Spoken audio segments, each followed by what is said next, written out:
Max, you're certainly no fan of the Eurozone's policies, and you've repeatedly pointed out the EU's disorganized approach so far. But now there seems to be a real solid and sweeping plan. Are you finally placated?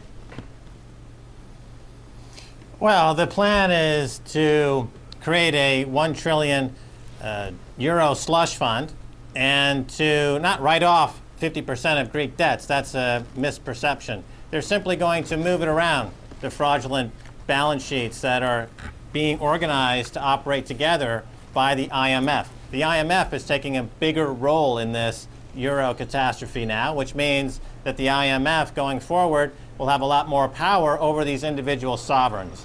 There'll be more austerity for the Greek people. There'll be another bailout required within 6 months, I guarantee it. This is a stopgap measure that is just about dead on arrival. Yeah, stopgap measures, though, but do you think that in any way they deserve credit for it, or can it be justified to postpone at least a Greek default, which, if it had happened earlier or perhaps now, it would have been disastrous for both the Greek government as well? So is there any merit to them putting this out right now? Well, it depends on how you define catastrophe. For the Greek people, they're losing their sovereignty. And that, I mean, if Russia, are they voluntarily going to lose their sovereignty so that the IMF can float trillions of dollars worth of slush bond money? That's the question you have to ask yourself. Are you willing to trade your sovereignty for IMF board of directors? Are the Greek people willing to trade their sovereignty for a bunch of kleptocratic, corrupt bureaucrats who are following policies that are cooked up by charlatans? Are they willing to make that swap? If they are, then it's a great policy. But they're no longer Greek people. Call them IMFers. You know, when you go to Athens for a vacation, the people you see there are not Athenians, they are IMFers. All right. Well, let's talk about the bailout fund that they're expanding to 1 trillion euros. Now, some would say that it's not enough, that it has to be bigger, but the EU is planning to extensively leverage it, and this is drawing flack from some, saying that this is very risky, comparing it to gambling. But then, on the other hand, what option does the EU have? I mean, this is a way to survive, isn't it? Well, it's a debt problem that they're going to cure by adding more debt. That 1 trillion euros, the president of the EU, Herman van Rompuy, has already said that they can leverage it up to 5 trillion euros. That'll be in day one. And so they're trying to solve a debt problem with more debt. Now, this is the issue.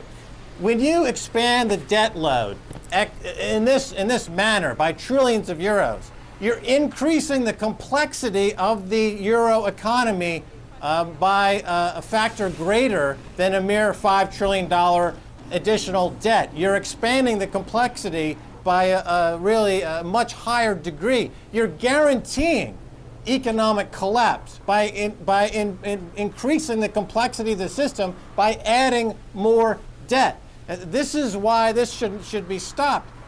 In the next couple of months, you're going to be able to say that we staved off catastrophe for 2 months. But if you were truly interested in solving this problem, Greeks would default 100% on the fraudulent debt. They would contain their sovereignty, and banks would be forced to deal with the bad loans that they made. Why are we mollycoddling banks? Why are we giving them one set of laws and everyone else has a separate set of laws? It's because the IMF and their banking friends have taken a position above the sovereignty of any of these countries. They're not elected officials, and yet they are dictating terms to these people in these countries. Yeah, that's tyrannical. That's absurd. And not only that, but it's going to collapse. It doesn't work. Right, but speaking about the banks, I mean, there's being put a bit of pressure on them. I read that they are supposed to have 9% in capital buffers by next year. This will be the stress test.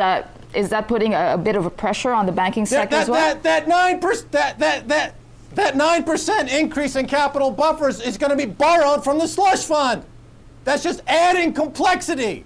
You're guaranteeing global financial catastrophe by letting these charlatans pose these theories that adding debt to a debt problem is going to increase stability. That's insane. Why don't you just give your financial policies? Oh, as a matter of fact, we already have. Ben Bernanke and Trichet are financial terrorists. We know this for a fact. Let's just have the terrorists run the world's economy. They're doing a fantastic job. Give them more weapons of mass financial destruction. Give them more debt.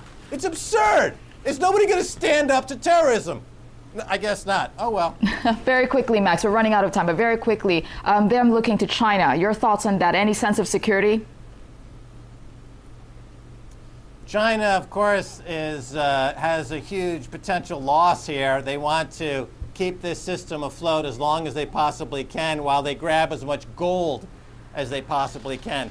China knows that eventually, when the system collapses, we're all going back to a gold standard, and whoever has the most gold is going to look great. Russia's in a great position. The U.S. has a lot of gold, but they've already loaned a lot of it out. So China knows that they've got a lot of gold, but they want to increase their gold stake until this system blows up, I guarantee it definitely will be a lot worse off 3 months from now and 6 months from now. You can stick a pin in it. It's definitely going to get worse. All right. Thanks very much for your thoughts there. RT's Max Keiser talking to us live from Paris.